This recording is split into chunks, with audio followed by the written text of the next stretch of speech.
مولانا یہ کلیم اللہ صاحب ہیں، ہندوستان میں بھی ہزاروں لوگ اس کے ہاتھ پہ مسلمان ہو رہے ہیں، ہزاروں لوگ مسلمان۔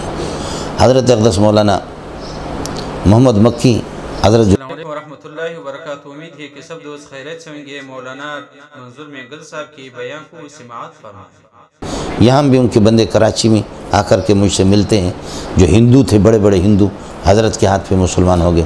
ابھی بھائی محمود الحسن یہ جو آتا ہے یہاں، آپ نے دیکھا ہوگا، محمود الحسن میرے ساتھ تھے، تو حضرت آگے تھے، مولانا کلیم اللہ مدینے میں تھے، مدینے میں تھے، تو اس کو میرا پتہ چل گیا، مجھے فون کیا وہاں سے کہ آپ سے مجھے ملاقات کرنی ہے، کلیم اللہ میں بول رہا ہوں۔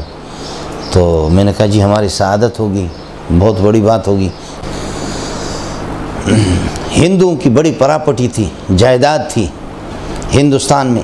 آپ نے حضرت اقدس کا نام سنا ہوگا، مولانا الہی بخش، حضرت مولانا مفتی الہی بخش فیض آبادی، جس نے اللہ آپ کا بھلا کرے شرم تعمیل کی شرح فارسی میں لکھی ہے، شرم تعمیل کلان، اور اسی سے سارے اللہ آپ کا بھلا کرے، اگر نحو آپ کو سیکھنا ہے تو اس کو پڑھے، سمجھے بھائی جان؟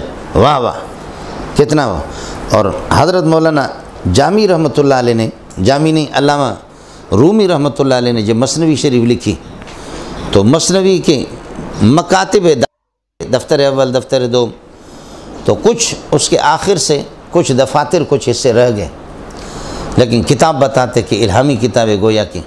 تو مولانا رومی رحمۃ اللہ نے فرمایا کہ مجھے لگتا ہے کہ اس کتاب کو پوری کرنے سے پہلے میں اس دنیا سے چلا جاؤں گا، لیکن ایک بندہ آئے گا بالکل اسی وزن پر اسی انداز میں مثنوی کو مکمل کرے گا۔ اب وہ بندہ کب آئے گا؟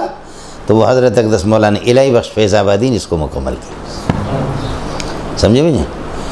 حضرت مولانا الہی بخش فیض آبادی نے۔ ہندوستان میں جھگڑا ہو گیا بڑی پراپرٹی پہ، جائیداد بہت کروڑوں کی تھی، زمینیں تھیں، سمجھے، اور پراپرٹی مسلمانوں نے ان پر قبضہ کیا تھا، ناجائز قبضہ کیا، وہاں مسجد اور مدرسہ بھی بنانا چاہ رہے تھے۔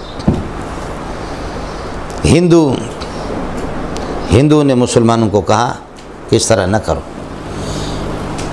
آخر کار مسلمانوں کو کہا کہ کسی عالم کے پاس، ہمارے ہندوؤں کو چھوڑو، کورٹ کو چھوڑو، تمہارے کسی عالم کے پاس جائیں گے،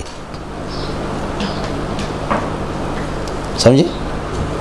لیکن پھر بھی نہیں ہوا۔ پہلے مسلمانوں کو گھسیٹ کر کے جج کے پاس لے گیا، جج گورا تھا، انگریز تھا، جج کے پاس فیصلہ گیا۔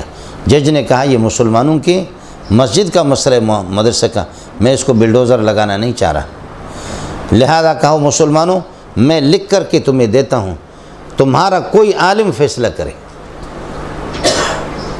تو بولو کون سا عالم؟ مسلمان تو خاموش ہو گئے۔